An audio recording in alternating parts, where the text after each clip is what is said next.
subscribe to our YouTube channel, and press the bell icon to get the latest tech updates from TechSoul blog.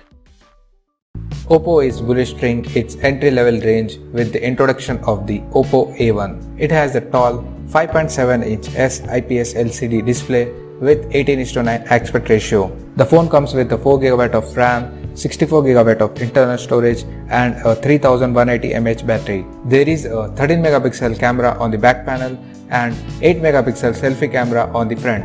The Oppo A1 lacks a fingerprint scanner but makes do with face recognition entry. Oppo will start selling the A1 on April 1st in China in cherry red and dark blue color for a price of 1399 Chinese yuan, or which translates to around 179 euros. So, what do you think of the Oppo A1? Do let us know in the comment section below. And as always, if you like this video, give it a thumbs up and share.